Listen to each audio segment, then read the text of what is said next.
Hello again, everybody, and welcome back to the Bible Difficulties and Answers podcast. I'm your host, Lance Smith, and this is episode 287, part two of our three-part investigation into one of the most significant objections raised by skeptics against Christianity. In part one, we agreed to do something that's becoming increasingly rare. Instead of answering an easy version of the skeptic's argument, we agreed to answer the strongest version. We saw that thoughtful critics such as Bart Ehrman and Tim O'Neill argue that Jesus genuinely expected the end of the age during the lifetime of his disciples. And because that didn't happen, they conclude Jesus was simply mistaken. We also discovered something surprising. The Skeptic's Annotated Bible actually understates the objection. Most serious critics don't base their argument on just Matthew 10:23 and Matthew 24:14. They point to an entire collection of passages that seem to speak of Christ's coming within the lifetime of his contemporaries. So today, we're finally going to examine the verse that sits at the center of that discussion, Matthew 10:23. Because before we can understand Matthew 24, we first have to understand Matthew 10. Let's begin by reading the verse again. Jesus says in Matthew 10:23 in the New Living Translation, "When you are persecuted in one town, flee to the next. I tell you the truth, the Son of Man will return before he have reached all the towns of Israel." If we simply read that verse by itself, I can understand why skeptics raise an eyebrow. It certainly sounds as though Jesus expected something significant to happen before the disciples completed their mission throughout Israel. But one of the first lessons every Bible student learns is this: context matters. Wayne Jackson begins his Christian Courier article, "What is the Meaning of Matthew 10:23?" by reminding readers that difficult passages should never be interpreted in isolation.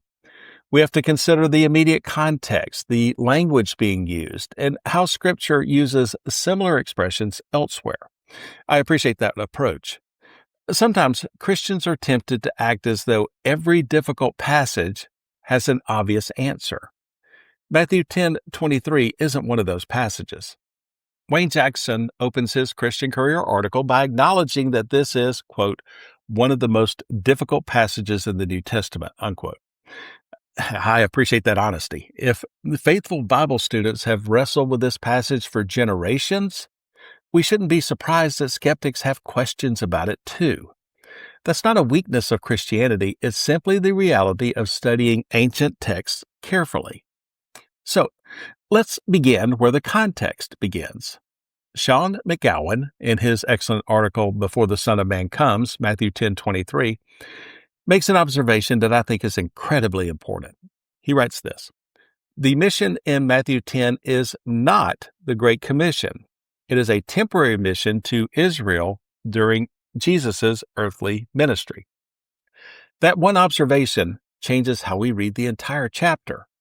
Suddenly, we're no longer reading Jesus' final instructions to the church. We're listening to very specific instructions given to the 12 at a particular moment in redemptive history. In verses 5 and 6, he tells them this: "Don't go to the Gentiles or the Samaritans, but only to the people of Israel, God's lost sheep." McGowan points out that this is a temporary mission directed specifically to Israel during Jesus' earthly ministry. In other words, this isn't the church's worldwide mission after the resurrection. It's an earlier assignment with a much narrower focus. That alone should make us cautious about importing later events into this passage. But then something interesting happens. As Jesus continues speaking, his instructions begin to stretch beyond that immediate mission. He starts talking about governors, kings, Gentiles, future persecution, families being divided, and enduring to the end. McGowan observes that Jesus seems to move seamlessly between the disciples' immediate mission and the future experiences of his followers after his resurrection.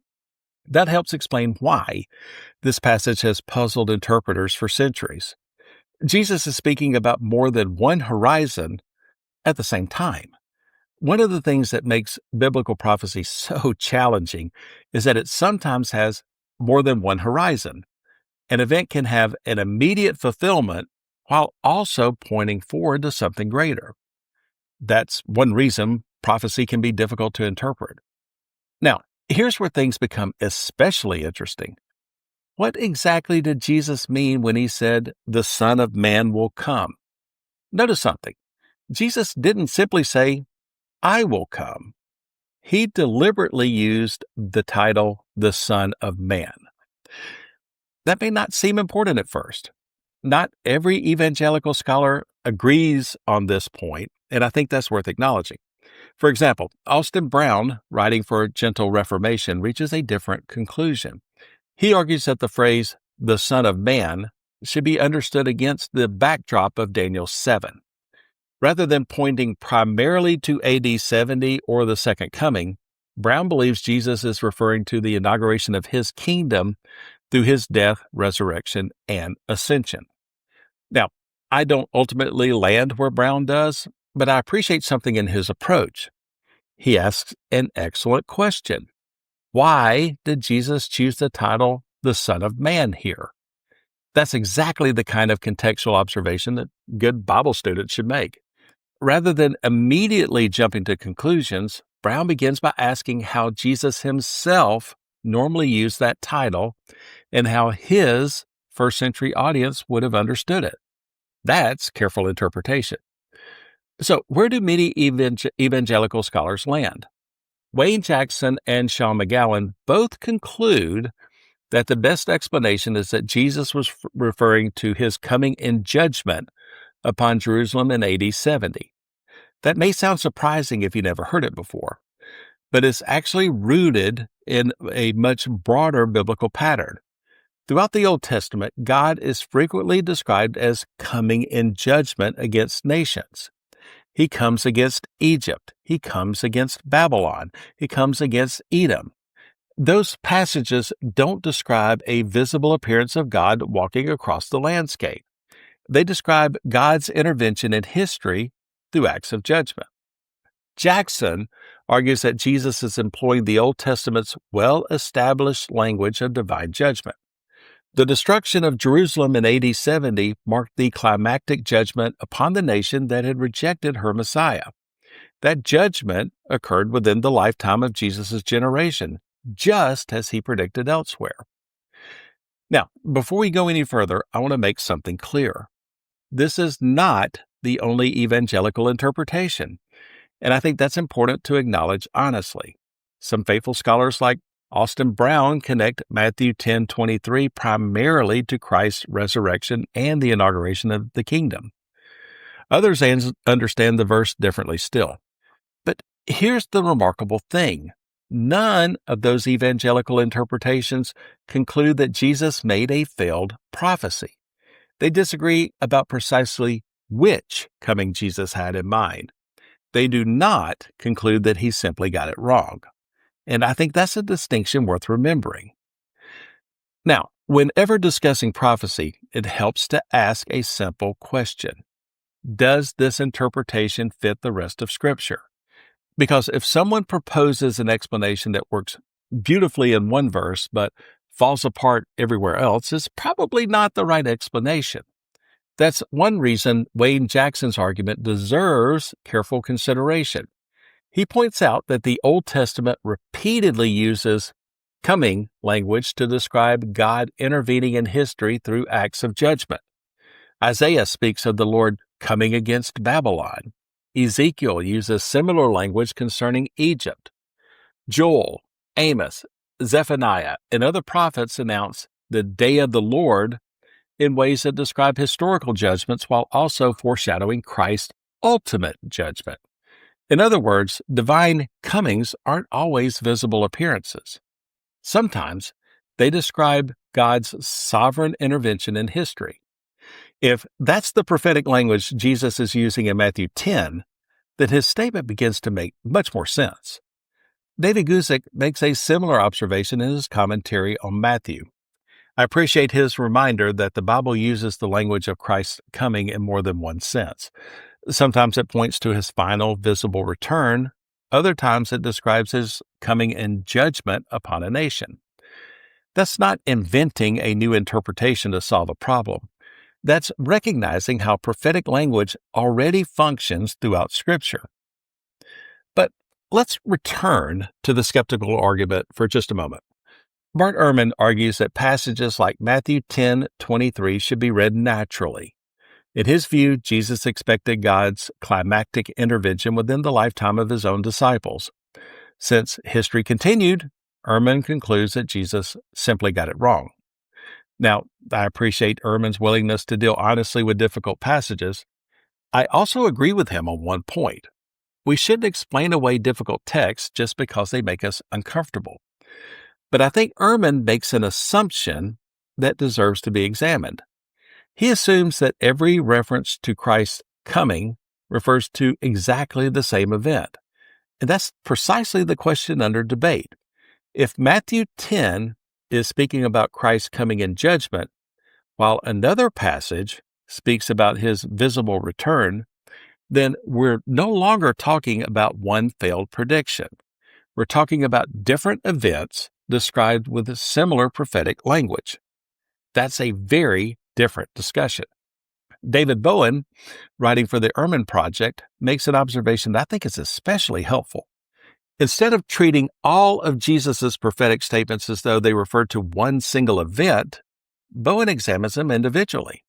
He argues that Matthew 10:23 points to the judgment on Jerusalem. Matthew 16:28 is best understood in light of the transfiguration that immediately follows. Matthew 23:36 again points toward the coming judgment upon Jerusalem. Matthew 24 contains both near-term events, including Jerusalem's destruction, and Christ's future return. And Matthew 26 speaks of Christ's ultimate vindication and future glory. Bowen concludes with this: Jesus was not wrong about when he would return. He predicted a taste of judgment for the people of God within a generation of his death. He also predicted his visible return in glory. Whether you agree with every detail of Bowen's interpretation or not, I think that's an excellent summary of why many evangelical scholars reject the failed prophecy argument. You know what encouraged me most while researching this episode? None of these evangelical scholars ignored the difficult verse. None of them brushed the skeptic aside. They all took the objection seriously. They simply concluded the evidence pointed somewhere different. Now, let's step back for a moment. What have we discovered so far? First, Matthew 10 isn't the Great Commission. It's a temporary mission to Israel during Jesus' earthly ministry. Second, Jesus' instructions begin with that immediate mission, but gradually broaden to include future persecution that his followers would experience after his resurrection. And third, the phrase, "the Son of Man comes," has been understood in several different ways by faithful evangelical scholars. Some connect it with Christ's resurrection and ascension. Others understand it as referring to his coming in judgment upon Jerusalem in AD 70. Still others have proposed different explanations. But here's what struck me most as I worked through these articles. The disagreement isn't over whether Jesus told the truth. The disagreement is over which event Jesus had in mind. That's a very different conversation than the one often presented by skeptics. Sometimes you'll hear people say, Christians can't even agree on what the verse means. That's true to a point, but disagreement over interpretation isn't the same thing as admitting a contradiction. Think about it this way. Imagine 3 detectives arrive at the same crime scene. One thinks the suspect entered through the front door. Another believes he came through a window. A third suggests there was an accomplice. They may disagree about some details, but all 3 agree a crime actually occurred. Likewise, evangelical scholars may debate precisely how Matthew 10:23 should be understood, but none of them conclude Jesus made a failed prophecy. That's an important distinction. I think it's a fair one. So where does all this leave the Skeptic's Annotated Bible? Remember its original claim? Matthew 10 places Christ's coming before the disciples finish preaching throughout Israel. Matthew 24 places the end after the gospel reaches all nations. Therefore, contradiction. But after working through the arguments presented by Wayne Jackson, Sean McGowan, David Guzik, Austin Brown, and David Bowen, I don't think the issue is nearly that simple. Every one of those evangelical writers begins with the context. Every one of them recognizes that Matthew 10 is a difficult passage. Every one of them distinguishes between possible meanings of Christ's coming. And every one of them concludes the passage does not require Jesus to have made a failed prediction. But they all reject the skeptic's conclusion. And that brings us to one final question.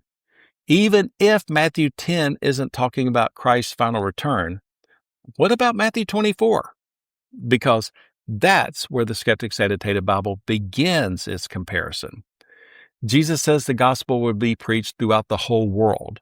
All nations will hear, and then the end will come. What exactly does he mean by the end? What does all nations mean? Does the whole world mean every corner of the globe or something else? And perhaps, most importantly, is Jesus still talking about the same event, or has the conversation shifted? That's exactly where we're headed next time. We'll open one of the most challenging chapters in the New Testament. We'll hear from D.A. Carson, Thomas Schreiner, and other respected scholars. And we'll discover why Matthew 24 has generated so much discussion among Christians for centuries. I think you'll find that the answer isn't nearly as simple as either skeptics or Christians sometimes make it sound. If today's episode helped answer a question you've wrestled with or gave you something you can share with someone who's skeptical about the Bible, I hope you'll pass it along to a friend. Word of mouth is still one of the best ways to help others discover this podcast, and I truly appreciate every recommendation. If you'd like to support the podcast, you can do so at buymeacoffee.com/Lance Smith. As always, it's appreciated but never expected. You'll find every episode at BibleDifficultiesAndAnswers.podbean.com. You can also find us on Facebook or email me anytime at BibleDifficultiesAndAnswers@gmail.com. I read every message and genuinely enjoy hearing from you. This is Lance Smith wishing you good health, good study, and God's richest blessings. We'll see you next time. So long, everybody.